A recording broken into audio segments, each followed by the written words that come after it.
नमस्कार दोस्तों, peak PCS के इस वीडियो में आप लोगों का स्वागत है। उम्मीद करते हैं सभी लोग बढ़िया होंगे। आप लोगों की तैयारी एकदम बिंदास अच्छी स्पीड से चल रही होगी। ठीक है, उसी श्रृंखला में आपकी थोड़ी सी मदद करने के लिए मैं भी थोड़ा सा काम कर रहा हूँ, जिसमें मैंने पूरा जो है हम लोगों ने 2015 से लेकर 2025 तक, ठीक है, पूरे 10 से 12 साल का जो है PYQ लिया है, जिनका टॉपिक वाइज और सब्जेक्ट वाइज तो लिया ही, फिर टॉपिक वाइज और उसके अंदर सब टॉपिक वाइज भी सारा एनालिसिस हमने किया है। उसके बेस पे हमने ये पूरी सीरीज़ बनाने के लिए कंटेंट तैयार किया है। ठीक है, इसमें हम लोगों का क्या पैटर्न रहेगा, जैसा आप लोगों ने इंडियन ज्योग्राफी की सीरीज़ देखी होगी, है ना। इसके पहले जो इंडियन सीरीज़ चल रही थी इंडियन ज्योग्राफी, और अगर आप लोगों ने नहीं देखी है तो प्लीज़ इसको छोड़ के सबसे पहले उस पर जाइए, या फिर इसको कंप्लीट कर लीजिए, फिर वहाँ जाइए इंडियन ज्योग्राफी पढ़ लीजिए। वहाँ से आपके 8 से 10 क्वेश्चन पक्के हो जाएंगे। ठीक है, 10 नंबर। और यहाँ भी 7 से 8, चूँकि यहाँ पे 8 से 12 तक क्वेश्चन आते हैं, ठीक है, वर्ल्ड ज्योग्राफी से, जिसमें आप 7 से 8 जो है आराम से इस सीरीज़ को पढ़ के उठा लोगे। ठीक है, तो इसमें सबसे पहले हम लोग क्या करेंगे, अपना सिलेबस देखेंगे कि वर्ल्ड ज्योग्राफी से कौन कौन से टॉपिक से क्वेश्चन पूछे जाते हैं। देखो, वर्ल्ड ज्योग्राफी के इसमें सारे कॉन्सेप्ट जो हमने नहीं शामिल किए हैं, केवल उनको शामिल किया है जहाँ से मोस्ट ऑफ द क्वेश्चन आते हैं, या मोस्ट ऑफ द क्वेश्चन आते हैं और आते रहेंगे। ठीक है, तो इसमें सबसे ज़्यादा इंपॉर्टेंट कौन सा अपना टॉपिक हो जाएगा, सबसे पहले तो हो जाएगा पवनी और चक्रवात। ठीक है, यहाँ से एक प्रश्न हर साल लिखा रखा है कि आएगा ही, आगे भी आएगा। ठीक है, तो सबसे पहले हम देखेंगे पवनी और चक्रवात। इसके बाद पर्वत और ज्वालामुखी। इसमें क्या होता है, एक तरफ पर्वत दे देता है, एक तरफ देश दे देता है, फिर उनको मिलाने के पूछता है। ठीक है, अगला सेम पठार और मैदान हो जाएंगे, फिर मरुस्थल हो जाएंगे, भारतीय मरुस्थल। ठीक है, इसके बाद नदी हो गए, झील हो गए, यहाँ से भी क्वेश्चन अच्छे खासे आते हैं। झीलों के क्रम में क्या पूछते हैं कि पश्चिम से पूर्व दे दिया या नॉर्थ से साउथ में, इनका क्रम क्या होगा नदियों का या झीलों का। ठीक है, फिर झरने हो गए, बांध हो गए, घाटियाँ हो गई, गर्त हो गए, गर्त में जैसे कार्लसबर्ग कटक हो गया या सुंडा गर्त हो गया, ये सारी चीज़ें पूछ लेता है। ठीक है, कि कौन से महासागर में है या कहाँ पे स्थित है, लोकेशन। बात के समुद्री धाराएं हो गई, जो कि लिस्ट पूछ देता है, कौन सी ठंडी जलधाराएं हैं, कौन सी गर्म जलधाराएं हैं, तो यहाँ से भी एक प्रश्न आपका कंफर्म रखा है। ठीक है, फिर बात करते हैं, अगला टॉपिक आ जाता है अपना सबसे इंपॉर्टेंट, खनिज एवं क्षेत्र तथा पेट्रोलियम क्षेत्र। क्या है इसमें, क्या पूछता है कि कौन सा देश किस खनिज को उत्पादन में सबसे आगे है, किसका भंडार किसके पास सबसे ज़्यादा है। ठीक है, और फिर पूछ लेता है एग्रीकल्चर में भी यही पूछता है कि किस फसल का सबसे ज़्यादा उत्पादन कौन सा देश कर रहा है। ठीक है, और पेट्रोलियम क्षेत्र भी पूछ लेता है कि किस पेट्रोलियम क्षेत्र को, जैसे कहाँ पे स्थित है या किस क्षेत्र में स्थित है, ये भी यहाँ से पूछा जाता है। ठीक है, इसके अलावा बताएं तो घास के मैदान जो है पूछ लिया जाता है, कौन से गर्म घास के मैदान है, कौन से शीत घास के मैदान है। ठीक है, जैसे प्रेरी हो गया, पंपास हो गया, लानोस हो गया। ठीक है, बात करें कैंपोस हो गया, सवाना हो गया। उसी प्रकार जनजातियों की बात करें तो यहाँ से भी एक प्रश्न तो आपका रखा है, 100% श्योर है, यहाँ से एक प्रश्न आएगा। ठीक है, और ज़्यादा नहीं है, कुछ ही जनजातियाँ हैं जिनकी लिस्ट भी मैंने बनाई है अपने हैंड रिटन नोट से। ठीक है, तो वो भी हम लोग यहाँ पे अभी पढ़ेंगे साथ में। ठीक है, और यहाँ से भी एक प्रश्न रखा है। फिर कभी कभी क्षेत्रीय वनस्पतियों से पूछ लिया जाता है, जैसे मिल्पा हो गई, मिल्पा मैक्सिको की हो गई। ठीक है, रे टावी वियतनाम, ये सारी पूछ लिया जाता है। फिर क्या होगा, औद्योगिक देश, ये भी आपको एक प्रश्न आपको दे के दे जाएगा। ठीक है, और ये बहुत ही इंपॉर्टेंट टॉपिक है। ठीक है, फिर बात करते हैं कंट्री और कैपिटल। ठीक है, यहाँ से भी एक प्रश्न हमेशा राजधानी दे देगा, फिर आपको मिलाने के लिए दे देगा कि कौन से देश की कौन सी राजधानी है। ठीक है, तो यहाँ से भी एक प्रश्न आपका रखा है। इसके बाद आता है मिसलिनियस का टॉपिक अपना। उसमें क्या है, उसमें पूछ लेता है कि विश्व में किसी महाद्वीप के 4-5 देश ले लिए, पूछा इसमें से कौन सा लैंड लॉक्ड है, कौन सा नहीं है लैंड लॉक्ड। ठीक है, या फिर पूछ लिया भूमध्य रेखा पर कौन कौन से देश पड़ते हैं या कौन कौन से नहीं पड़ते हैं, कर्क रेखा पे और मकर रेखा पे कौन से देश पड़ते हैं, कौन से देश नहीं पड़ते हैं। ठीक है, फिर बात करते हैं, कभी कभी दे देता है, जैसे दे दिया नाइजीरिया। ठीक है, अब बोल रहा है कि 4-5 देश दे दिया। ठीक है, अब पूछता है इसमें से कौन सा नाइजीरिया से सीमा साझा करता है या कौन सा नहीं करता है, ऐसे देता है।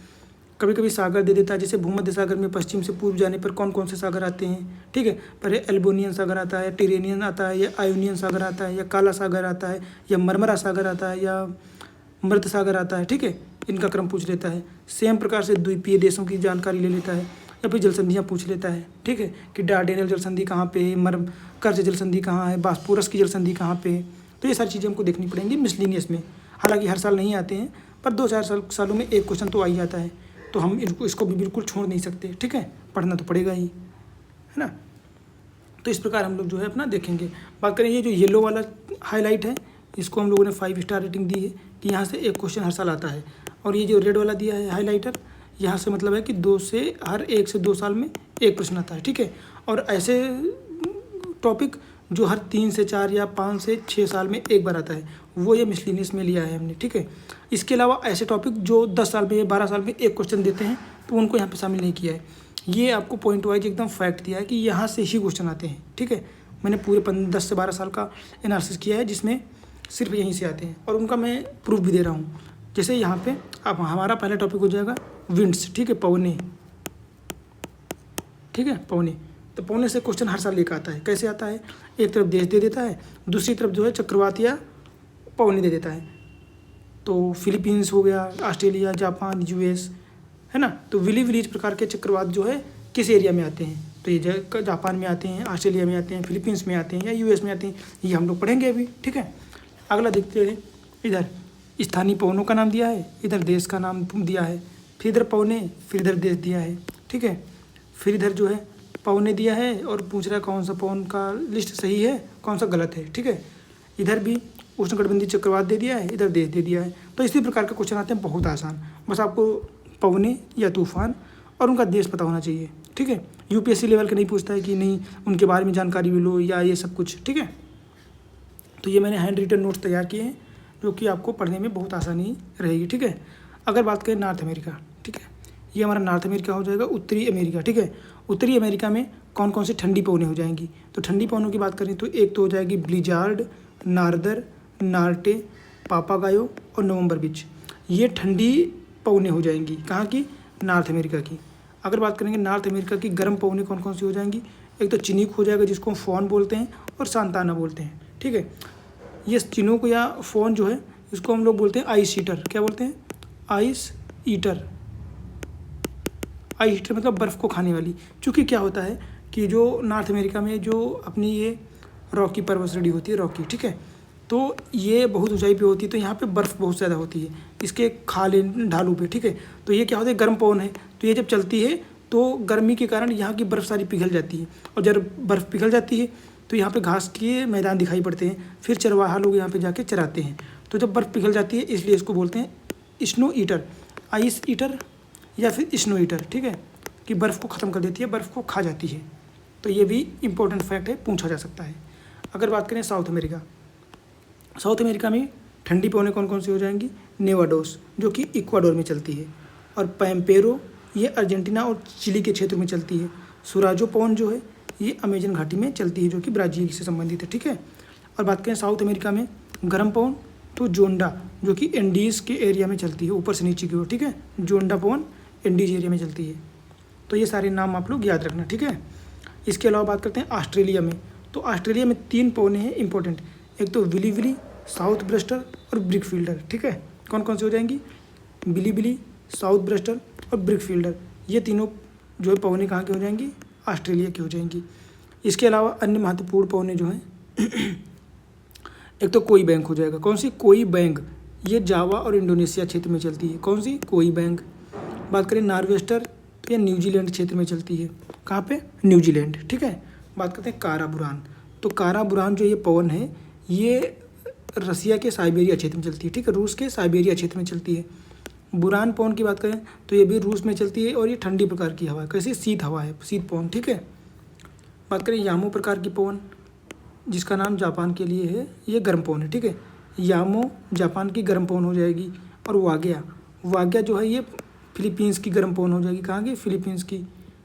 फिर हेल्म पवन आती है, हेल्म, जो कि ब्रिटेन में चलती है, ब्रिटेन, यूके, यूनाइटेड किंगडम, ठीक है। अगली बात करते हैं मिस्ट्रल, मिस्ट्रल जो कि फ्रांस में चलती है, और ये ठंडी प्रकार की पवन है। कौन सी? ठंडी प्रकार की। बात करें फॉन, फॉन ये स्विट्जरलैंड में गर्म पवन है, ठीक है, स्विट्जरलैंड में गर्म पवन है। तो यहाँ पे आप लोगों को एक चीज़ क्या दिखी कि फॉन की 2 पवनें हैं, एक तो नॉर्थ अमेरिका में चलती है रॉकी पर्वत पे, ये फॉन हो जाएगी, और एक फॉन हो जाएगी ये स्विट्जरलैंड में चलती है, जो कि गर्म पवन है, और दोनों गर्म पवन हैं, ठीक है। तो आपको ऑप्शन देख के टिक करना पड़ेगा, ठीक है। फिर बात करें ट्रेमंटान, ट्रेमंटान जो है गर्म पवन है स्पेन की, और लेवेंटर ये ठंडी पवन है, जो कि स्पेन की है। तो स्पेन में 2 पवन है, एक तो ट्रेमंटान, लेवेंटर, लेवेंटर ठंडी हो जाएगी, ट्रेमंटान गर्म हो जाएगी, ठीक है। हबूब पवन कहाँ पे चलती है? सूडान में चलती है। कहाँ पे? सूडान क्षेत्र में हबूब पवन चलती है, क्षेत्रीय पवन, ठीक है। बात करते हैं लेस्ट पवन, ये मोरक्को और मदिरा में चलती है।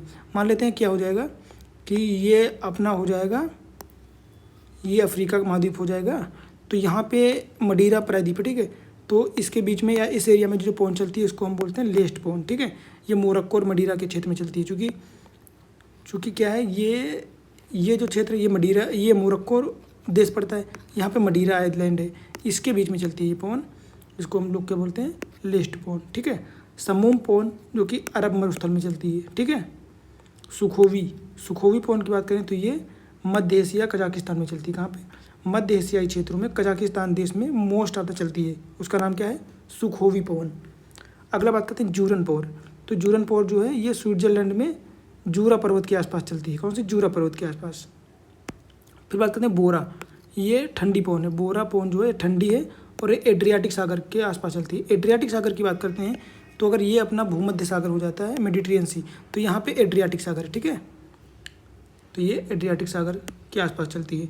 लू और काली आंधी भारत में चलती है, ये तो आप लोगों को पता ही होगा कि भारत में जो चलती है उसको हम लोग लू बोलते हैं, गर्मी के समय राजस्थान पंजाब एरिया में चलती है, ठीक है। और इसी को हम लोग काली आंधी भी बोलते हैं। अगला क्या हो जाएगा? चिली में जो पवन चलती है उसको हम लोग ट्यूनीशिया में, देखो ये चिली ये देश का नाम नहीं है, ये चिली पवन का नाम है, हवा का नाम है, ठीक है। और ये चिली पवन कहाँ पे चलती है? ट्यूनीशिया में चलती है। ट्यूनीशिया मतलब अफ्रीका में चलती है, ठीक है। फिर गिबली पवन कहाँ पे चलती है? ये लीबिया में चलती है, अफ्रीका में। खामसिन ये कहाँ पे चलती है? ये मिस्र में चलती है। खामसिन दोनों नाम सही हैं, ठीक है। तो मिस्र में खामसिन पवन चलती है। और बात करें सिराको या सिराजो, ये भूमध्य सागर में सहारा की ओर से चलती है। मान लेते हैं क्या हो जाएगा, ये अपना हो जाएगा, ये अपना अफ्रीका हो जाएगा और ये भूमध्य सागर हो जाएगा। तो ये इधर से यहाँ सहारा, ये सहारा एरिया हो जाता है, ठीक है। तो यहाँ से जब ये उत्तर की ओर चलती है पवन तो इसको हम लोग बोलते हैं सिराको या सिराजो। और ये क्या करती है? ये सहारा होता है, यहाँ पे लाल मृदा होती है, तो रेतीली मृदा को लेके जाती है पवन के साथ।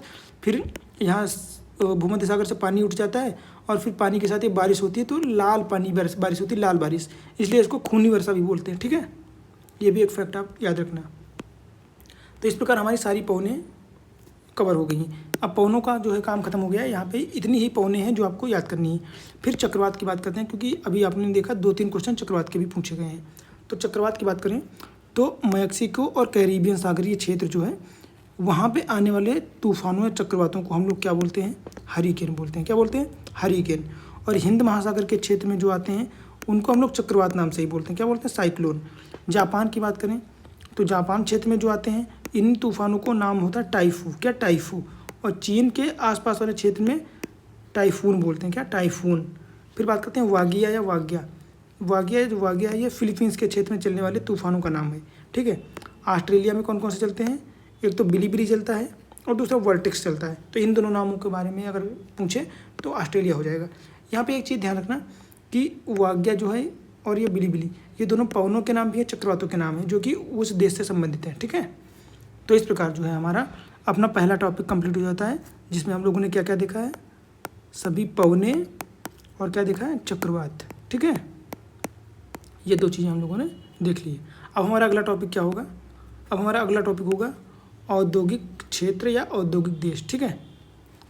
तो देख लेते हैं हमारे अगले टॉपिक के बारे में, औद्योगिक क्षेत्र और औद्योगिक देश। यहाँ से भी हर साल एक प्रश्न आता है, हर साल, ऐसा कोई साल नहीं जहाँ पे आता ना हो, ठीक है। कभी कभी छोड़ दिया वरना हर साल आता है। तो देख लेते हैं किस प्रकार के क्वेश्चन पूछता है, ठीक है। एक तो उद्योग केंद्र दे देता है, ठीक है, उद्योग कि किस चीज़ का उद्योग है, कौन सी इंडस्ट्री वहाँ पे लगी है। और दूसरा पूछ लेता है उसका क्षेत्र कि ओसाका, डेट्रॉइट, क्यूबा, पिट्सबर्ग। एक तो इस प्रकार का क्वेश्चन हो गया। दूसरा क्या हो गया कि औद्योगिक क्षेत्र का नाम दे देगा। दूसरा पूछा कि उस औद्योगिक क्षेत्र जो है किस देश से संबंधित है, जैसे किनकी हो गया, कैंटन हो गया, लॉरेन हो गया और बेलोहारी जोंटले हो गया, ये कहाँ पे पाए जाते हैं, ठीक है। अगले क्वेश्चन देख लेते हैं। फिर वही एक तरफ कागज उद्योग, सूती वस्त्र उद्योग, रासायनिक उद्योग, मोटर कार, और दूसरी तरफ जो है स्थान पूछ लिया कहाँ से संबंधित है। तो इसके लिए पूरी लिस्ट बना ली है हमने, ये देख लेंगे, ठीक है। इतने में जो है अपना पूरा कंप्लीट टॉपिक हो जाएगा और अब आपका 1 नंबर जो है मिल जाएगा सीधा सीधा, ठीक है। बात करते हैं सबसे पहले USA, United state of America, ठीक है, संयुक्त राज्य अमेरिका। यहाँ पे कौन कौन से क्षेत्र हैं और जहाँ से महत्वपूर्ण उद्योग लगे हैं। अगर बात करें ये औद्योगिक केंद्र हो जाएंगे और ये महत्वपूर्ण उद्योग केंद्र हो जाएंगे, ठीक है, क्षेत्र। बात करें सैन फ्रांसिस्को, तो सैन फ्रांसिस्को में कौन कौन से उद्योग लगे हैं? एक तो अपना जलपोत निर्माण हो जाएगा, तेल शोधन, कंप्यूटर एवं तकनीकी उद्योग, इन प्रकार के उद्योगों का निर्माण कहाँ पे विकास हुआ है? सैन फ्रांसिस्को, जो कि यूएसए से संबंधित है। लॉस एंजल्स क्यों फेमस है? हॉलीवुड सिटी एवं तेल शोधन के लिए, ठीक है। हॉलीवुड फिल्मों का निर्माण जो है यहाँ पे होता है मोस्ट ऑफ द, कहाँ पे? लॉस एंजल्स में। और तेल शोधन के लिए फेमस है लॉस एंजल्स, ठीक है। बात करते हैं शिकागो। शिकागो जो कि यूएसए में, ये क्यों फेमस है? तो ये मांस प्रसंस्करण, मशीन उद्योग एवं रसायन उद्योग जो है लगे हैं यहाँ पे, इसलिए शिकागो फेमस है, ठीक है। बात करें डेट्रायट, तो डेट्रायट में मोटर कारें बनाई जाती, ये मैं दे दूंगा 5 स्टार, ये 2 बार पूछा गया है, ठीक है, डेट्रायट। और ROARO को भी मिला लें तो ये हर साल ROARO में पूछा जाता है, डेट्रायट, ठीक है। सिएटल की बात करें, सिएटल, तो ये एक तो एल्यूमिनियम प्रगलन के लिए और दूसरा नंबर हो जाएगा लंबरिंग कार्यों के लिए फेमस है, ठीक है। पिट्सबर्ग की बात करें तो ये लौह इस्पात से फेमस है ना। पिट्सबर्ग जो है यूएसए में लौह इस्पात का कार्य सबसे ज़्यादा किया जाता है। बात करें सिलिकॉन वैली, जो कि कंप्यूटर्स के लिए फेमस है, ये भी पूछा गया है तो स्टार लगा देते हैं, ठीक है। सैन डिएगो की बात करें तो सैन डिएगो क्यों फेमस है? एक तो पेट्रोलियम शोधन हो जाएगा, फल तथा सब्जियों का उत्पादन यहाँ पे सबसे ज़्यादा है, यहाँ पे बागवानी खेती की जाती है, ठीक है, सैन डिएगो में। अगला बात करते हैं डुलुथ। डुलुथ भी इस्पात उद्योग के लिए जो है फेमस है। रबड़ के लिए फेमस एक्रोन हो जाएगा, एक्रोन शहर जो है यूएसए का रबड़ के लिए फेमस है। बात करते हैं बर्मिंघम। बर्मिंघम क्यों फेमस है? कोयला एवं लौह इस्पात उद्योगों के लिए। क्यों? कोयला एवं लौह इस्पात उद्योग बर्मिंघम। फिनिक्स की बात करें, फिनिक्स तो ये स्पोर्ट शूज उत्पादन और लौह इस्पात, ठीक है। फिनिक्स की बात करें तो फिनिक्स क्यों फेमस है? यहाँ पे स्पोर्ट्स जूते बनाए जाते हैं और लोहे का निर्माण, ठीक है, लोहे का उद्योग या इस्पात उद्योग लगा है इसलिए। तो यूएसए की बात करें तो यूएसए के कौन कौन से हो जाएंगे? San Francisco, Los Angeles, Chicago, Detroit, Seattle, Pittsburgh, ठीक है, Silicon Valley, San Diego, Duluth, Akron, Birmingham और फिनिक्स, ये इतने उद्योग या उद्योग क्षेत्र कहाँ के हो जाएंगे? संयुक्त राज्य अमेरिका के हो जाएंगे, ठीक है। अगर एक कनाडा की बात करें तो कनाडा में क्या हो जाएगा? Phoenix, Ottawa, Hamilton, Montreal, Toronto, Quebec, Ontario, Winnipeg एवं यूरेनियम सिटी, ठीक है। तो ये फिनिक्स इधर वाला आ गया है, ठीक है, तो इसको छोड़ देते हैं। बाकी ओट्टावा, ओट्टावा जो कि कनाडा में है, काहे के लिए? कागज़ निर्माण के लिए फेमस है। हैमिल्टन लौह इस्पात एवं इंजीनियरिंग के लिए फेमस है। मॉन्ट्रियल जो कि कनाडा में जलपोत निर्माण एवं एयरक्राफ्ट के लिए फेमस है, ठीक है। टोरंटो ऑटोमोबाइल और इंजीनियरिंग के लिए फेमस है। क्यूबेक की बात करें तो ये जलपोत निर्माण एवं समुद्री इंजीनियरिंग के लिए फेमस है, ठीक है। ओंटारियो, ये इंपॉर्टेंट है, ओंटारियो काहे के लिए फेमस है? क्योंकि ओंटारियो में एक सोने की खान है, उसके लिए फेमस है। विनिपेग गेहूं की मंडी है यहाँ पे, इसलिए फेमस है। और यूरेनियम सिटी यूरेनियम के लिए फेमस है। तो ये तीनों फैक्ट जो है याद रखना, ठीक है। अगला बात करते हैं जर्मनी। जर्मनी में कौन कौन से शहर हैं? एक तो Frankfurt, Dortmund, Stuttgart, Westphalia, Zurich, Hamburg, Dresden, Jena और लिपजिंग, ठीक है। बात करें कौन कौन से? इंजीनियरिंग एवं परिवहन से फेमस है फ्रैंकफर्ट। डॉर्टमंड फेमस है लौह इस्पात एवं रसायन उद्योग के लिए। स्टुटगार्ड हो जाएगा मोटर गाड़ियों के लिए फेमस है, ठीक है। बात करते हैं वेस्टफालिया। वेस्टफालिया जो है ये भी लौह इस्पात के लिए फेमस है। ज्यूरिख, ये इंपॉर्टेंट है, ज्यूरिख जर्मनी का जो है फेमस है सूक्ष्म ऑप्टिकल यंत्रों के लिए। बात करते हैं हैम्बर्ग, तो हैम्बर्ग हो जाएगा मोटर गाड़ी एवं जलयान के लिए, ठीक है। एक तो ये मोटर गाड़ी यहाँ पे हो जाएगा, ये थोड़ा सा ध्यान रखना। स्टुटगार्ड में मोटर गाड़ियों का प्रयोग या उद्योग है, हैम्बर्ग में भी है, ठीक है। और ड्रेसडेन की बात करें तो चीनी मिट्टी के लिए फेमस है ड्रेसडेन, चीनी मिट्टी के बर्तन मिलते हैं। और ऑप्टिकल के लिए जेना हो जाएगा, क्या हो जाएगा? जेना, ये भी ऑप्टिकल उद्योग के लिए फेमस है, ऑप्टिकल प्रोडक्ट या इक्विपमेंट जो मिलते हैं, ठीक है। लिपजिंग, ये एक बार पूछा भी गया था यूपीपीसीएस में। तो कृषि औजार कहाँ पे मिलते हैं? लिपजिंग जर्मनी में, ठीक है। अगला बात करते हैं फ्रांस की। फ्रांस की बात करते हैं तो फ्रांस में सोम्पेन बोर्डो, पेरिस, लियोन विलेज, लॉरेंसार और लियोन हो जाएगा, ठीक है। ये इतने जो है इंडस्ट्रीज हो जाएंगी। अगर बात करें फ्रांस में सोम्पेन बोर्डो क्यों फेमस है शहर? तो ये शराब उद्योग के लिए फेमस है, यहाँ की सोम्पेन शराब बहुत ज़्यादा फेमस है, ठीक है। ये सोम्पेन वो मत समझ लेना, अंडमान निकोबार में जो एक जनजाति पाई जाती है। अगला पेरिस की बात करें तो क्यों फेमस है? पेरिस में ऑटोमोबाइल, कॉस्मेटिक एवं इंजीनियरिंग उद्योगों का जो है बढ़ावा मिला है या विकास हुआ है। लियोन विलेज और लॉरेंसार, ये दोनों लौह इस्पात के लिए फेमस हैं, लियोन विलेज और लॉरेंसार। और लियोन की बात करें तो ये हो जाएगा रेशमी वस्त्रों के लिए फेमस है, ठीक है। अगली बात करें क्या, तो ब्रिटेन की, अगले ब्रिटेन की बात करें तो ब्रिटेन में कौन कौन से हो जाएंगे शहर, एक तो लिवरपूल हो जाएगा, Glasgow, Manchester, Dundee, London, Leeds, Derby, Bradford, Birmingham और शेफील्ड, ठीक है, इतने उद्योग हो जाएंगे। अगर बात करें लिवरपूल क्यों फेमस है, तो ये जलपोत निर्माण एवं तेल शोधन के लिए फेमस है। ग्लासगो क्यों फेमस है, जलपोत निर्माण के लिए, ठीक है। मैनचेस्टर, ये इंपॉर्टेंट है, मैनचेस्टर क्यों, सूती वस्त्रों के उत्पादन के लिए मैनचेस्टर, ठीक है। डुंडी, ये भी वस्त्र उद्योग। लंदन की बात करें तो ये परिवहन एवं इंजीनियरिंग को बढ़ावा देता है, ठीक है। लीड्स की बात करें तो ये ऊनी वस्त्र उद्योगों के विकास को बढ़ावा देता है। डर्बी में ऊनी वस्त्र एवं वायुयान का उद्योग है। ब्रैडफोर्ड, यहाँ पे ऊनी वस्त्रों को बढ़ावा दिया गया है। बर्मिंघम लौह इस्पात के लिए सबसे आगे है, ठीक है। शेफील्ड, ये कटलरी उद्योग यहाँ पे विकसित हुआ है, ठीक है। एक चीज़ याद रखना है यहाँ पे, ये बर्मिंघम यहाँ भी है ब्रिटेन में, और एक बर्मिंघम यहाँ भी है।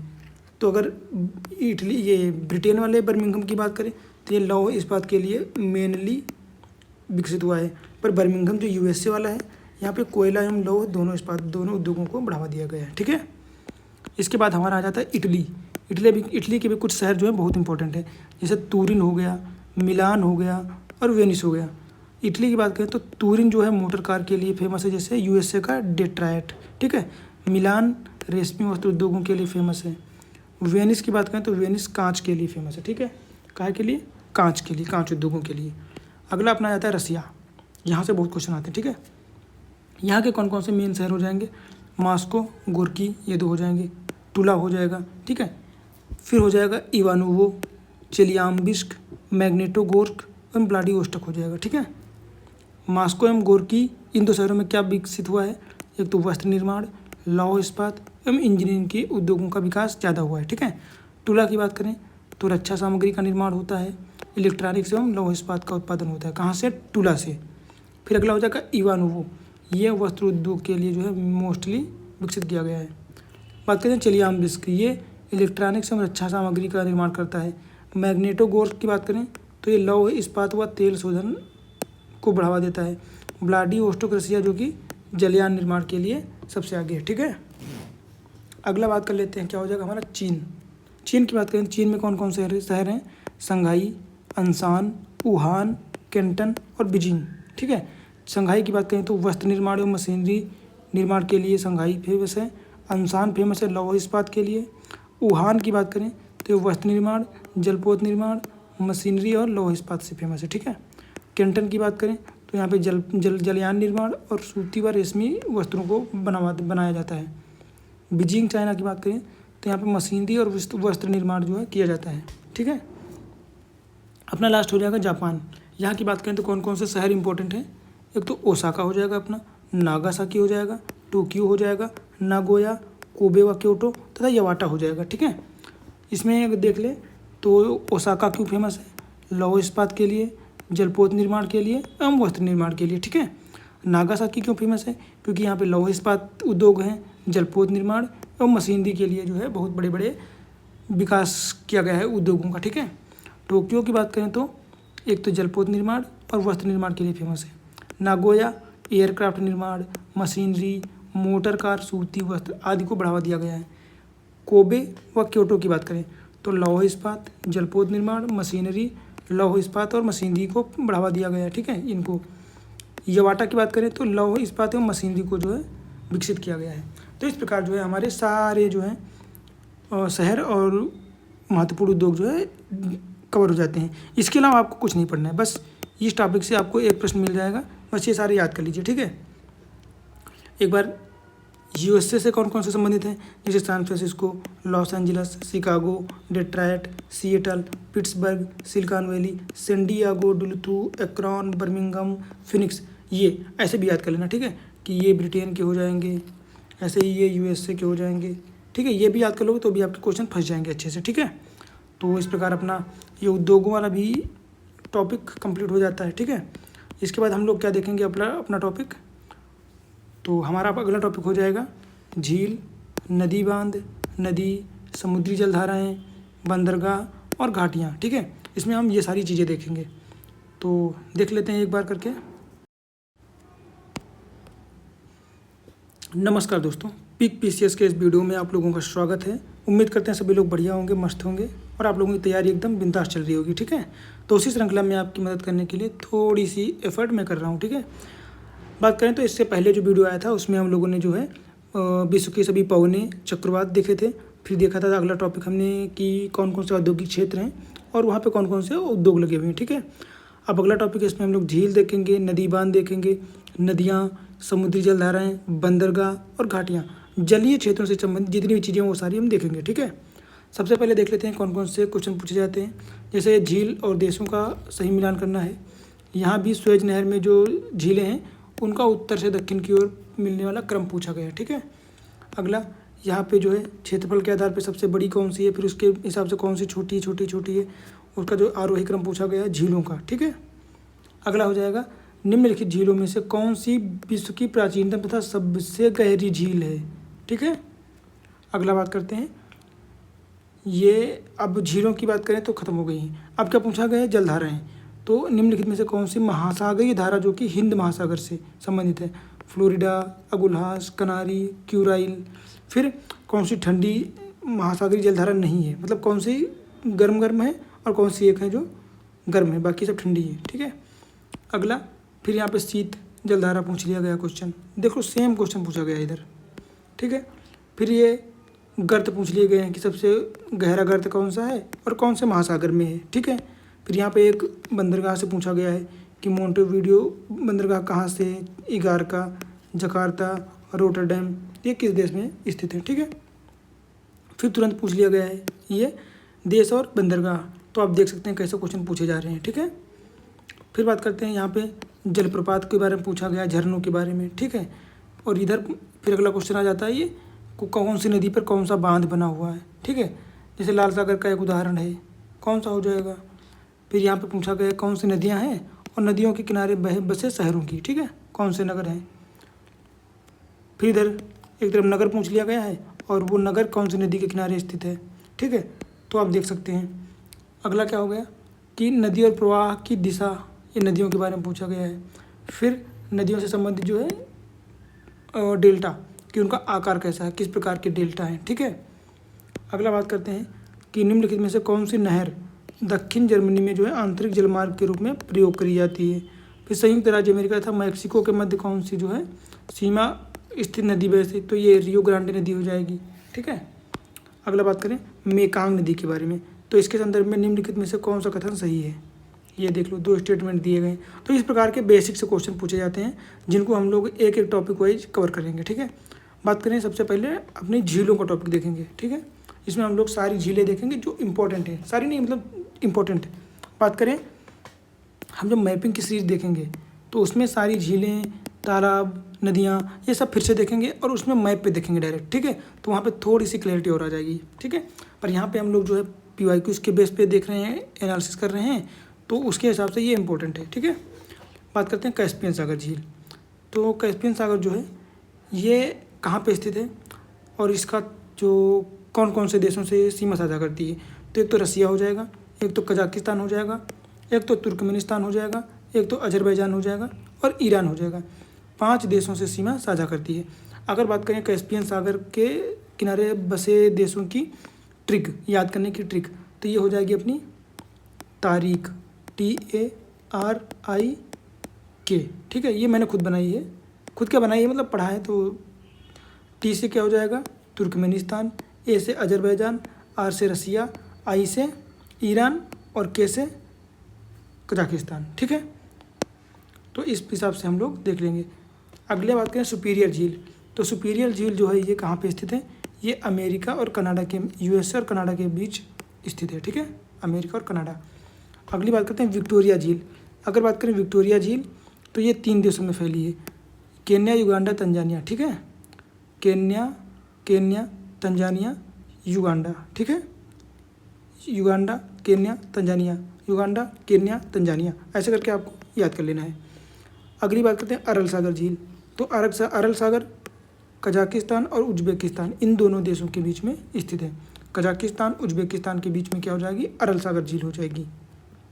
बात करें टंगानिका झील, तो ये अफ्रीका में स्थित है टंगानिका, और इसकी सीमा तंजानिया, जाम्बिया और कांगो से लगती है। किससे किससे, तंजानिया, जाम्बिया और कांगो से, ठीक है। बैकाल झील की बात करें तो ये पूरी तरह से रसिया में स्थित है। बात करें मलावी या न्यासा, तो ये भी अफ्रीका में हो जाएगी। मलावी या न्यासा की बात करें तो इससे सीमा लगती है मलावी, तंजानिया और मोजाम्बिक से। किससे, मोजाम्बिक, तंजानिया और मलावी से, ठीक है। एक होती है बालखस झील, ठीक है। बालखस झील कजाकिस्तान में स्थित है। बात करें चाड झील, चाड झील ये अफ्रीका में है। तो ये चाड झील 4 देशों से सीमा साझा करती है। एक तो नाइजीरिया, नाइजर, चाड, कैमरून। कौन कौन से, नाइजीरिया, नाइजर, चाड और कैमरून हो जाएंगे, ठीक है। बात करते हैं लाडोगा झील, कौन सी, एक तो लडोगा झील, दूसरी ओनेगा झील। ओनेगा झील ये दोनों रसिया में है, ठीक है। तो ये इंपॉर्टेंट है, ये पूछी भी जा चुकी है एक बार। बात करते हैं टिटिकाका झील, ये पेरू और बोलीविया के बीच स्थित है। कौन सी, टिटिकाका झील। ये सबसे ऊंची नौकायान झील है, ठीक है, नौकागम्य, यहाँ पे नौका का चरण होता है। फिर बात करते हैं रूडोल्फ झील। रूडोल्फ झील कहाँ पे हो जाएगी, तो ये केन्या में स्थित है।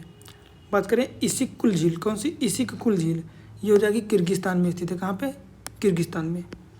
अगला बात करते हैं वान झील, तो वान झील कहाँ पे स्थित है, टर्की में स्थित है। बात करें एल्बर्ट या एडवर्ड झील, कौन सी, एल्बर्ट या एडवर्ड झील, तो ये कहाँ पे, युगांडा और कांगो के बीच में स्थित है। कहाँ पे, 2 देशों से सीमा साझा करती है, युगांडा एवं कांगो से, ठीक है। बात करते हैं कनाडा की, तो कनाडा से ऊपर से आने पे नीचे की ओर आओगे तो इसमें कौन कौन सी झीलें पड़ती हैं, एक तो Great Bear, Great Slave, Athabasca, Reindeer और विनीपेग, ये झीलें हो जाएंगी कनाडा की, ठीक है। ये उत्तर से दक्षिण का क्रम भी है, Great Bear, Great Slave, Athabasca, Reindeer और विनीपेग, ठीक है। एक झील है जो कि पूरी तरह से यूएसए में है, मिशिगन, ठीक है। बात करते हैं कुछ झीलें जो यूएसए और कनाडा इन दोनों की सीमा रेखा पे हैं। कौन कौन सी, एक तो सुपीरियर हो जाएगी, इरी हो जाएगी और ओंटेरियो हो जाएगी, ठीक है। सुपीरियर, इरी और ओंटेरियो ये तीनों झीलें जो हैं कनाडा और यूएसए की सीमा पे स्थित हैं। बात करते हैं, यहाँ से क्वेश्चन अभी पूछा गया था कि क्षेत्रफल के आधार पर सबसे बड़ी झील कौन सी है, फिर उसके बाद कौन सी है, तो मैंने यहाँ पे लिख के रख दिया है कि क्षेत्रफल के आधार पर सबसे बड़ी झील हो जाएगी कैस्पियन सागर, उसके बाद सुपीरियर झील, उसके बाद विक्टोरिया झील आएगी, फिर ह्यूरान आएगी और उसके बाद मिशिगन आएगी, टंगानिका आ जाएगी, उसके बाद बैकाल झील आ जाएगी जो कि रसिया में स्थित है, ठीक है। पर बात करें जल क्षेत्र के बारे में, देखो ये एरिया वाइज बड़ी है पर इसमें जल की मात्रा कम है। पर अगर बात करें सबसे ज़्यादा जल क्षेत्र कहाँ पे है, सबसे ज़्यादा एरिया भले कम हो पर जल उसमें सबसे ज़्यादा हो, तो सबसे पहले बैकाल झील आ जाएगी जो कि रसिया की है, फिर टंगानिका, फिर कैस्पियन सागर और फिर सुपीरियर सागर, ठीक है। इसमें सबसे पहले इसमें, फिर इसमें, फिर इसमें, ऐसे जो है सबसे ज़्यादा जल हो जाएगा। फिर बात करते हैं सबसे महत्वपूर्ण इंपॉर्टेंट जो है वाटरफॉल्स, जलप्रपात, ठीक है। बात करें तो अपना सबसे ऊंचा हो जाएगा एंजल जलप्रपात, कौन सा, एंजल जलप्रपात, जो कि साउथ अमेरिका में वेनेजुएला देश में स्थित है, ठीक है। तो एंजल जलप्रपात वेनेजुएला में स्थित है, जो कितना ऊंचा है, 979 मीटर, ठीक है, 979 मीटर ऊंचा है, ठीक है। अगला बात करते हैं योसेमाइट। योसेमाइट जो जलप्रपात है ये कहाँ पे स्थित है, कैलिफोर्निया यूएसए में, ये 739 मीटर ऊंचा है, ठीक है। द मर्डाल्फो सेन, कौन सा, द मर्डाल्फो सेन, ये नॉर्वे में स्थित है और 655 मीटर ऊंचा है, ठीक है। फिर बात करते हैं तुगेला। तुगेला जलप्रपात जो है दक्षिण अफ्रीका में स्थित है, ये 614 मीटर ऊंचा है। बात करते हैं कुकवेनन। कुकवेनन वेनेजुएला में स्थित है, कहाँ पे, वेनेजुएला में, और ये 610 मीटर की ऊंचाई वाला जलप्रपात है। बात करते हैं विक्टोरिया जलप्रपात। विक्टोरिया जलप्रपात जिम्बाब्वे और जाम्बिया की सीमा पे स्थित है, कहाँ पे, जिम्बाब्वे और जाम्बिया, J2, ठीक है, और ये 108 मीटर ऊंचा है। बात करें सूथरलैंड। सूथरलैंड जो जलप्रपात है ये कहाँ पे, न्यूजीलैंड में स्थित है और 580 मीटर ऊंचा, काफ़ी ऊंचाई भी है, ठीक है। इसके बाद बात करते हैं रिब्बोन। रिब्बोन जलप्रपात जो है ये भी कैलिफोर्निया में स्थित है, कहाँ पे, कैलिफोर्निया, और इसकी ऊंचाई 491 मीटर हो जाएगी, ठीक है। अगला हो जाएगा ग्रेट कामाराना जो कि गुयाना में स्थित है। ग्रेट कामाराना जलप्रपात गुयाना में स्थित है और इसकी भी ऊंचाई 488 मीटर है, जो कि काफ़ी है, ठीक है, कम नहीं है। अगर बात करें डेल्ला। डेल्ला जलप्रपात जो है ये कहाँ पे हो जाएगा, कनाडा में, कहाँ पे, कनाडा में, और 440 मीटर की ऊंचाई वाला है ये, ठीक है। बात करते हैं गवारनी। कौन सा? गवार्नी। ये फ्रांस में स्थित है और ये 422 मीटर ऊंचा है। अगला बात करते हैं नियाग्रा जलप्रपात। ये यूएसए और कनाडा की सीमा पर स्थित है। कौन सा? नियाग्रा वाटरफॉल यूएसए और कनाडा की सीमा पर स्थित है और ये 53.6 मीटर ऊंचा, कितना? 53.6 मीटर। ठीक है, तो इस प्रकार हमारी सारी झीलें कवर हो गई हैं और ये सारे झरने हमने देख लिए। ठीक है, इंपॉर्टेंट जलप्रपात से। ठीक है, जो क्वेश्चन आएंगे तो यहीं से आएंगे, ये नहीं कि इसके अलावा कहीं और से आए। ठीक है, इसलिए मैंने यहाँ पे ऊंचाई भी लिख दी है, कितनी ऊंचा है, ताकि ऊंचाई के आधार पर पूछे तो आप लोग भी उसका जो है आंसर दे पाएँ। ठीक है, अब देख लेते हैं कौन कौन से जो महत्वपूर्ण डैम हैं, कौन कौन से नदी पे बनाए गए हैं। ठीक है, केवल इंपॉर्टेंट है, जो एग्जाम के पॉइंट ऑफ व्यू से जरूरी है वही चीज़ें यहाँ पे लिखी गई हैं। ठीक है, तो ये मत सोचना कि इसमें ये भी छोड़ देते हैं, ये यहाँ पर कुछ ऐसा नहीं है जो आप इग्नोर कर सको या छोड़ने वाला हो। ठीक है, बात करते हैं थ्री गार्जेस डैम। कौन सा?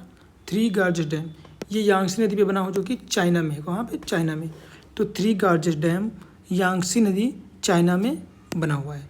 ठीक है, फिर बात करें हूवर बांध और ग्लेन कैनियन। ये दोनों बांध जो हैं कोलोराडो नदी पर यूएस में बने हैं। कहाँ पे? यूएसए में। कौन कौन से? हूवर बांध और ग्लेन कैनियन बांध, ये कोलोराडो नदी पर यूएसए में बने हैं। फिर बात करते हैं ग्रैंड कूली डैम। कौन सा? ग्रैंड कूली डैम, ये कोलंबिया नदी पे बना है। कौन सी? कोलंबिया नदी पे यूएस में बना है। ठीक है, तो इसके आप लोग शार्ट नोट्स भी बना सकते हो क्योंकि ये इंपॉर्टेंट चीज़ें हैं। ठीक है, इनको आप इग्नोर करने की कोशिश बिल्कुल भी मत करना। अगला बात करते हैं इटाइपू डैम। ठीक है, इटाइपू डैम की बात करें तो ये पाराना नदी पे बना हुआ जो कि ब्राज़ील में। कहाँ पे? ब्राज़ील। ये इंपॉर्टेंट है, क्वेश्चन ये बार पूछा भी जा चुका है यूपीपीसीएस में ही। ठीक है, असवान बांध की बात करें तो असवान बांध नील नदी पे बना है जो कि मिस्र में बना हुआ है। कहाँ पे? मिस्र में। फिर बात करते हैं ग्रैंड इथोपियन रेनसा बांध। कौन सा? Grand Ethiopian Renaissance dam. ये कहाँ पे? ये ब्लू नील पे बना हुआ है इथोपिया में। कहाँ पे? इथोपिया में। ठीक है, नील, ब्लू नील नदी पे। फिर बात करते हैं काप्ताई बांध। कौन सा? काप्ताई बांध कर्णफुली नदी पे बना हुआ जो कि बांग्लादेश में स्थित है। बात करते हैं गाय एप डैम। कौन सा? गाय एप डैम, ये ऑरेंज नदी पे बना हुआ जो कि साउथ अफ्रीका में स्थित है। ठीक है, बात करें काइंजी डैम। कौन सी? काई इंजी डैम जो है ये बना हुआ है नाइजर नदी पे और ये नाइजीरिया में स्थित है। ठीक है, तो ध्यान रखना ये बात। अगला तरबेला डैम। कौन सा? एक तो तरबेला डैम जो कि सिंध नदी पे बना हुआ है पाकिस्तान में, और मंगला डैम झेलम नदी पे बना हुआ जो कि पाकिस्तान में। ठीक है, तो तरबेला और मंगला ये दोनों पाकिस्तान में स्थित हैं, है ना। तो इस प्रकार हमने सारे जो है बांध देख लिए इंपॉर्टेंट। ठीक है, अब इसके बाद कभी कभी गर्त से पूछ लिया जाता है कि कौन सा गर्त कहाँ पे स्थित है। तो बात करते हैं टोगा गर्त, फिलीपींस गर्त और मरियाना गर्त। ये तीनों स्थित हैं अपने प्रशांत महासागर में। ठीक है, कौन से? प्रशांत महासागर। टोगा गर्त, फिलीपींस और मरियाना गर्त प्रशांत महासागर से संबंधित हैं। प्यूटोरिको गर्त, रोमांस गर्त, ये अटलांटिक महासागर में स्थित हैं। ठीक है, सुंडा गर्त और कार्लसबर्ग गटक ये दोनों अपने हिंद महासागर में स्थित हैं। ठीक है, यहाँ से क्वेश्चन 2 बार पूछा जा चुका है तो थोड़ा सा इसको ध्यान रखना। ठीक है, अगला बंदरगाहों से पूछ लेता है क्वेश्चन, ये भी काफ़ी इंपॉर्टेंट है। ठीक है, तो हमारा अगला टॉपिक हो जाएगा इंपॉर्टेंट सी पोर्ट्स। ठीक है, देख लेते हैं। इसमें जो हाईलाइट किया ग्रीन से ये ज़्यादा इंपॉर्टेंट है थोड़ा सा। ठीक है, मतलब यहाँ से क्वेश्चन पूछे भी जा चुके हैं और आगे पूछने की उम्मीद ज़्यादा है। ठीक है, बात करते हैं चाइना में। तो चाइना में कौन कौन से जो है बंदरगाह हो जाएंगे? एक तो संघाई पोर्ट हो जाएगा, शेनझेन हो जाएगा, तियानजिन हो जाएगा, तियानजिन और इंगकोऊ हो जाएगा। कौन सा? इंगकोऊ। संघाई, शेनझेन, तियानजिन और इंगकोऊ ये हो जाएंगे चाइना के बंदरगाह। ठीक है, जापान की बात करें तो जापान में एक तो टोक्यो हो जाएगा, योकोहामा, ओसाका, नागोया और हाकाता ये जो बंदरगाह हो जाएंगे ये जापान के हो जाएंगे। ठीक है, दक्षिण कोरिया की बात करें तो दक्षिण कोरिया में एक तो बुसान जो बंदरगाह हो जाएगा, इंचियोन हो जाएगा, उल्सान हो जाएगा और ग्वांगयांग हो जाएगा। कौन सा? ग्वांगयांग, ये दक्षिण कोरिया से हो जाएंगे। मलेशिया की बात करें तो पोर्ट क्लांग और पेनांग। ठीक है, पोर्ट क्लांग और पेनांग ये मलेशिया के बंदरगाह हो जाएंगे। बात करते हैं इंडोनेशिया। इंडोनेशिया में एक तो सुराबाया बंदरगाह हो जाएगा, सुराबाया, मक्कासर और जकार्ता ये दोनों तो सबसे ज़्यादा इंपॉर्टेंट है। मक्कासर और जकार्ता ये दोनों पीसीएस में पूछे जा चुके हैं। ठीक है, तो सुराबाया, मक्कासर, जकार्ता ये इंडोनेशिया से संबंधित हैं। अगर बात करें फिलीपींस तो फिलीपींस में एक तो मनीला जो कि उसकी राजधानी में हो जाएगा, दूसरा सेबू और दवाओ, यहाँ पे तीनों पोर्ट हो जाएंगे, ठीक है। संयुक्त अरब अमीरात, यूनाइटेड अरब अमीरात की बात करें तो एक तो यहाँ का इम्पोर्टेंट हो जाएगा जेबल अली, जो कि पूछा भी जा चुका है, ठीक है। तो जेबल अली हो जाएगा, फिर पोर्ट राशिद हो जाएगा, फिर फुजैराह हो जाएगा और खलीफा हो जाएगा, ठीक है। बात करें सऊदी अरब की, तो सऊदी अरब में एक तो जेद्दा जो कि सबसे इम्पोर्टेंट है, फिर यनबू और दम्माम हो जाएगा, ठीक है। ओमान की बात करें अगर, तो ओमान में कौन कौन से पोर्ट हो जाएंगे, एक तो सलाला और दुकम, ये दोनों इंपॉर्टेंट हैं, ये ज़्यादा इंपॉर्टेंट दुकम, ठीक है, पूछा भी जा चुका है। तो सलाला और दुकम ये दोनों ओमान से संबंधित हैं। बहरीन की बात करें तो खलीफा बिन सलमान, ये बहरीन से संबंधित बंदरगाह है, ठीक है। ईरान की बात करें तो एक तो चाबहार और दूसरा बंदर अब्बास, ये दोनों इंपॉर्टेंट है। पाकिस्तान की बात करें तो कराची का हो गया, ग्वादर बंदरगाह हो गया, पोर्ट कासिम, ये तीनों हो जाएंगे, ठीक है। ग्वादर थोड़ा सा ज़्यादा इंपॉर्टेंट है पाकिस्तान का।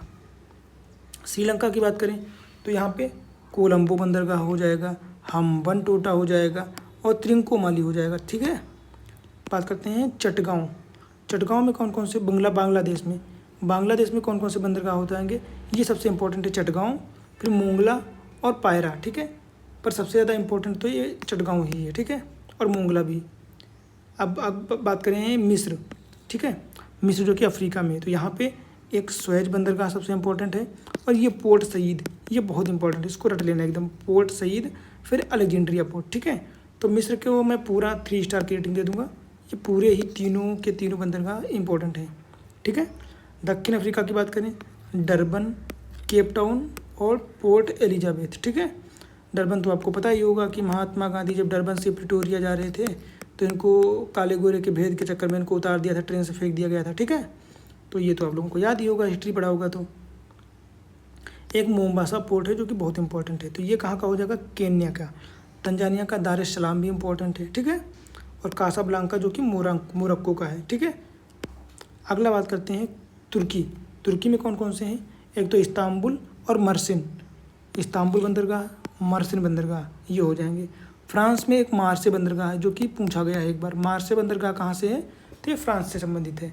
इटली की बात करें तो इटली में कौन कौन से, एक तो जेनोवा, नेपल्स और वेनिस, ठीक है। तो यहाँ पे कौन कौन से, ये नेपल्स और वेनिस, ये दोनों इंपॉर्टेंट बंदरगाह हैं जो कि इटली से संबंधित है। स्पेन की बात करें तो बार्सिलोन और वेलेंसिया, ये दोनों इंपॉर्टेंट बंदरगाह हैं, वेलेंसिया और स्पेन और बार्सिलोना, ये दोनों स्पेन से संबंधित हैं, ठीक है।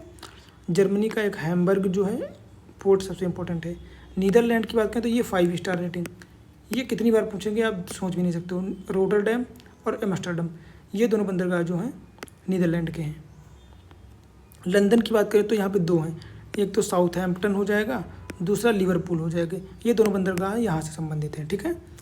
रसिया की बात करें तो सेंट पीटर्सबर्ग हो जाएगा, मरमांस्क हो जाएगा और व्लादिवोस्टोक हो जाएगा, ठीक है। तो यहाँ के तीनों इंपॉर्टेंट है, कौन कौन से, सेंट पीटर्सबर्ग, मरमांस्क, व्लादिवोस्टोक, ठीक है। बात करते हैं यूएसए में एक तो आपका लॉस एंजल्स हो जाएगा, ह्यूस्टन हो जाएगा, सिएटल हो जाएगा और ऑकलैंड हो जाएगा, ये सारे बंदरगाह कहाँ के हो जाएंगे, यूएसए के हो जाएंगे, ठीक है। कनाडा की बात करें तो वैंकूवर, मॉन्ट्रियल और हैलिफैक्स, ये कनाडा से संबंधित बंदरगाह हो जाएंगे। ब्राज़ील की बात करें तो सैंटोस, रियो डी जेनेरियो और परानागुआ, ये बंदरगाह ब्राज़ील से संबंधित हैं, ठीक है। अगले की बात करते हैं अर्जेंटीना, तो अर्जेंटीना का महत्वपूर्ण बंदरगाह ब्यूनस आयर्स हो जाएगा या बहिया ब्लांका हो जाएगा, ठीक है। बात करते हैं ऑस्ट्रेलिया में, तो यहाँ पे बहुत सारे हैं, एक तो सिडनी बंदरगाह हो जाएगा, मेलबर्न हो जाएगा, ब्रिस्बेन हो जाएगा, पोर्ट हालैंड हो जाएगा। नमस्कार दोस्तों, पीक पीसीएस के इस वीडियो में आप लोगों का स्वागत है। उम्मीद करते हैं सभी लोग बढ़िया होंगे और सबकी तैयारी एकदम बिंदास झक्कास चल रही होगी, ठीक है। तो ये हमारा वर्ल्ड ज्योग्राफी का जो है लेक्चर चल रहा है, जिसमें ये अगला टॉपिक है महासागरीय जलधाराएँ। इसके पहले हम लोगों ने नदियाँ, जलधाराएँ, नदियाँ, झील और जलप्रपात, ठीक है, और वाटर सोर्स मतलब सी पोर्ट्स हो गए, ये सारी चीज़ें हम लोगों ने नोटिस कर ली थी, देख ली थी। अब अगला टॉपिक है हमारा ये महासागरीय धाराएँ, ठीक है। तो इसमें 2 प्रकार के क्वेश्चन पूछता है, एक तो पूछता है कि कौन सी जलधारा जो है किस महासागर से संबंधित है, दूसरा पूछता है कि कौन सी जलधारा ठंडी है, कौन सी गर्म जलधारा है, ठीक है। तो ठंडी और गर्म जलधारा के लिए हमने यहाँ पे लिस्ट तैयार कर दी है, एक तरफ गर्म जलधारा है, एक तरफ ठंडी जलधारा है, ठीक है। तो सबसे पहले देख लेते हैं कि कौन सी जलधारा जो है किस महासागर में बहती है। ये हमारा हो जाएगा नॉर्थ अटलांटिक, ये साउथ अटलांटिक महासागर, ये हमारा पैसिफिक हो जाएगा दोनों तरफ से, और ये हो जाएगा हमारा हिंद महासागर। ठीक है, तो देख लेते हैं कौन कौन सी जो है जलधाराएं हैं कहाँ से बहती। अगर बात करें सबसे पहले इधर चाइना और रसिया के पश्चिमी तट पे, पूर्वी तट पे जो है, तो ये हो जाएगी क्यूरोसियो। ठीक है, जो कि कौन सी जलधारा है, ये गर्म जलधारा हो जाएगी। ठीक है, और इधर से एक जलधारा ये वहीं से निकलती है, ये जो है ऑस्ट्रेलिया के पूर्वी तट पे, तो इसको पूर्वी ऑस्ट्रेलियाई जलधारा बोलते हैं। तो ये भी गर्म जलधारा है। ठीक है, और जब ऐसे ही जलधारा ये चलती जाएगी, इस जलधारा को क्या बोलते हैं, साउथ इक्वेटोरियल वार्म करंट। ठीक है, साउथ इक्वेटोरियल क्यों बोलते हैं, क्योंकि ये जो है साउथ में चलती है।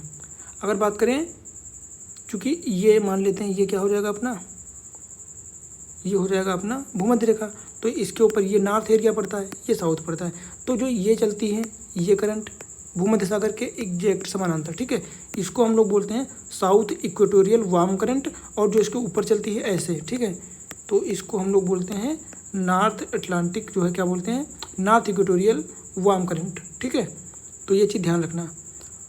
और एक करंट है, ये दोनों जो करंट जो हैं ये जा रही होती, ठीक है, ऐसे, तो इनका ही पानी वापस आके थोड़ा सा ऐसे घूम के भूमध्य रेखा पे बीच में दोनों के ऐसे वापस हो जाता है, काउंटर करता है, तो इसको बोलते हैं इक्वाटोरियल काउंटर करंट। ठीक है, बोलते हैं इक्वाटोरियल काउंटर करंट। ठीक है, ये तीनों कॉन्सेप्ट ध्यान रखना। अगर बात करें जलधाराओं की, तो ये क्यूरोसियो जलधारा हो जाएगी, जो कि चाइना और रसिया के पूर्वी तट पर है, और उसके अपोजिट में इधर जाती है ऑस्ट्रेलिया के पूर्वी तट पे, इसको पूर्वी ऑस्ट्रेलियन गर्म जलधारा बोलते हैं। फिर आगे ऐसे ऐसे बढ़ते जाते हैं, फिर यहाँ से ये जलधारा मुड़ जाती है, ठीक है, अफ्रीका के पूर्वी तट पे, तो इसको हम लोग बोलते हैं, क्या बोलते हैं, इसको हम लोग बोलते हैं मोजाम्बिक जलधारा। ठीक है, ये हो जाएगी हमारी मोजाम्बिक जलधारा, या इसको अगुल्हास की जलधारा बोलते हैं। ठीक है, क्योंकि यहाँ पे मोजाम्बिक यहाँ से निकलती है, तो इसको मोजाम्बिक बोल देते हैं, और जब इसको यही आगे बढ़ जाती है तो इसको हम लोग बोलते हैं अगुल्हास की जलधारा। ठीक है, और फिर आगे बढ़ते बढ़ते ये यहाँ से निकलती है कैरिबियन सागर से होकर। ठीक है, तो जब कैरिबियन सागर में जाती है तो इसको हम लोग बोलते हैं गल्फ स्ट्रीम। क्या बोलते हैं, गल्फ स्ट्रीम।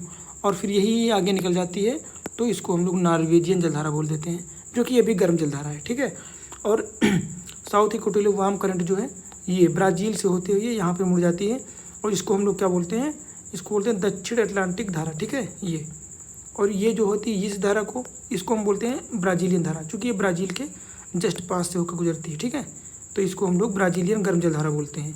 और फिर थोड़ा सा आगे बढ़ते हैं तो इधर अपनी आ जाती हैं कौन सी, ठंडी जलधाराएँ। ठीक है, और यहाँ पे ये होती है, ये कैरिबियन सागर में बिल्कुल चलती है, इसको हम लोग बोलते हैं फ्लोरिडा की जलधारा। ठीक है, और ये जो साइकिल बनी हुई है, ठीक है, एक यहाँ पे हो गया, ये यहाँ पे हो गया, यहाँ पे हो गया, तो इनको जो ये वाला है कैरिबियन सागर के पास नॉर्थ अटलांटिक में, ठीक है, इसको हम लोग बोलते हैं सरगासो सागर, क्योंकि यहाँ पे सरगासो नाम की एक एल्गी पाई जाती है। ठीक है, तो इसका नाम वहाँ उसके नाम पे पड़ा है सरगासो सागर। ठीक है, अगला बात करते हैं ठंडी जलधाराओं की।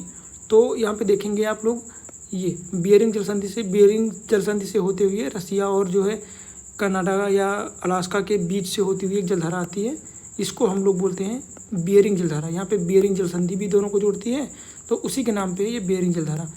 और इधर रूस की तरफ से अखोटस्क प्रायद्वीप की साइड से आती है, इसको बोलते हैं अखोटस्क जलधारा। ठीक है, और एक चीज़ इंपॉर्टेंट है कि यहाँ पे ये दोनों तरफ से ठंडी जलधारा आती है और ये गर्म जलधारा आती है, तो यहाँ पे एक बैंक बन जाता है। ठीक है, यहाँ पे जब बैंक बनता है तो यहाँ पे मछलियों के पालन के लिए बहुत जो है कंडीशन बहुत अच्छी बन जाती है। ठीक है, तो ध्यान रखेंगे कि ये दोनों जलधाराएं मिलकर उधर से आती हैं ठंडी जलधारा, तो ओयोसियो का निर्माण करती हैं, और ये गर्म जलधारा क्यूरोसियो गर्म जलधारा हो जाती है। ठीक है, तो ओयोसियो और क्यूरोसियो पूछ लिया जाता है।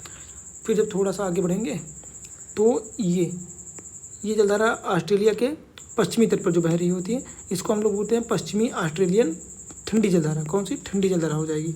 ठीक है, फिर थोड़ा सा आगे बढ़ेंगे तो ये गल्फ स्ट्रीम जो हम लोगों ने देखी थी, तो गल्फ स्ट्रीम जब सीधी निकल जाती है तो इसको नॉर्वेजियन जलधारा बोलते हैं, और जब वही यहाँ से मुड़ के निकल जाती है, ठीक है, ये यूरोप और अफ्रीका के पश्चिमी तट पे, तो इसको हम लोग कनारी की ठंडी जलधारा बोल देते हैं। ठीक है, क्या नाम हो जाता है इसका, कनारी की ठंडी जलधारा। और बात करें दक्षिण अटलांटिक जलधारा है, यही जब ऊपर की ओर जाती है अफ्रीका से पश्चिमी तट पे, तो इसको हम लोग बेंगुएला की ठंडी जलधारा बोल देते हैं, ठीक है।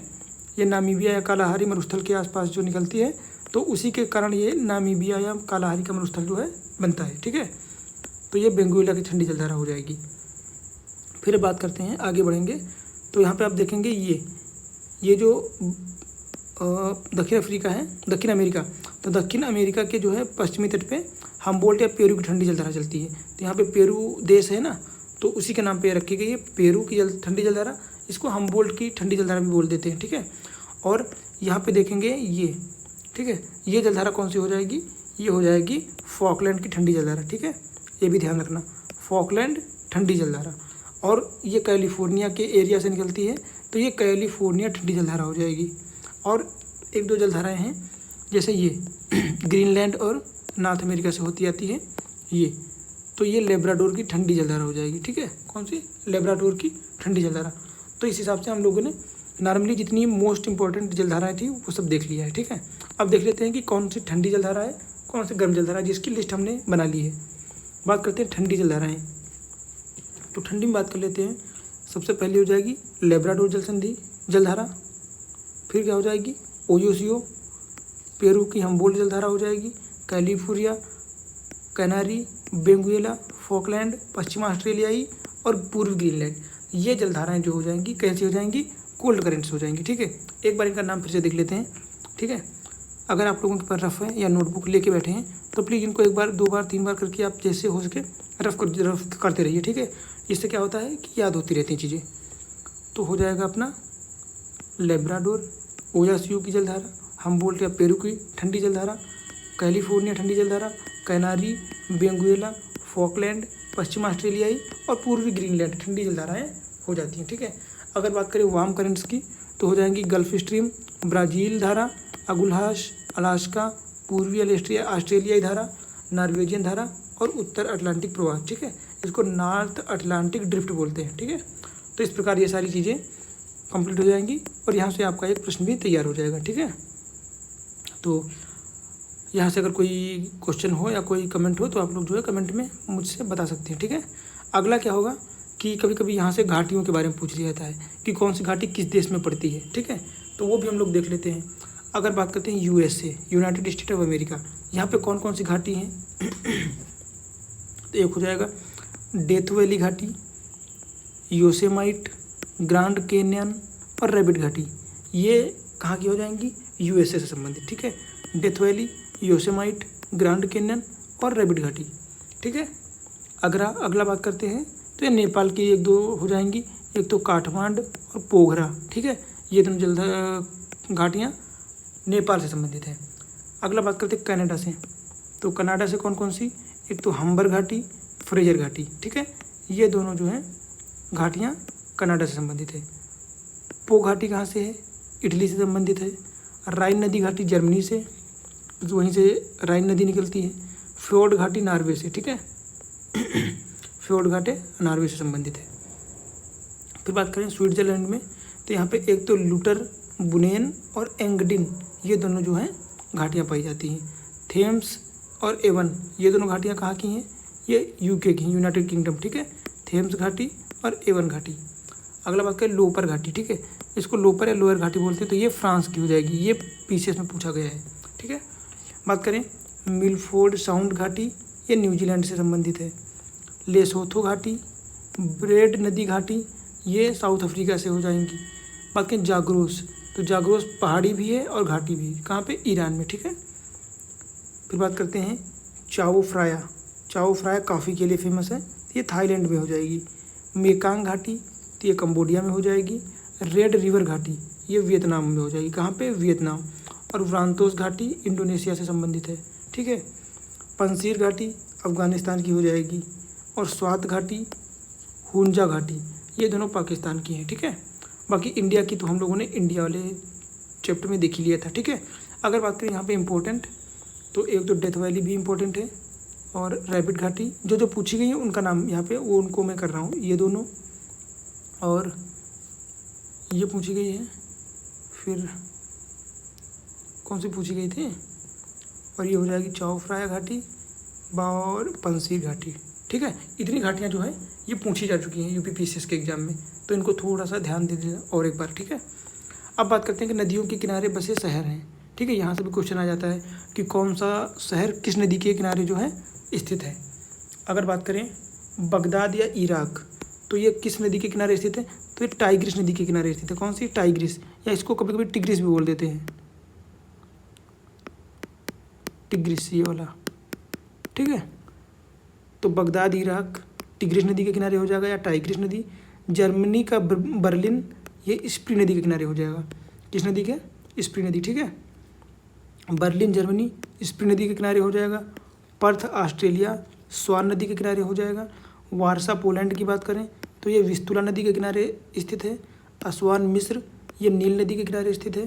सेंट लुइस अमेरिका जो कि मिसिसिपी के किनारे स्थित है। किसके? मिसिसिपी नदी के किनारे स्थित है।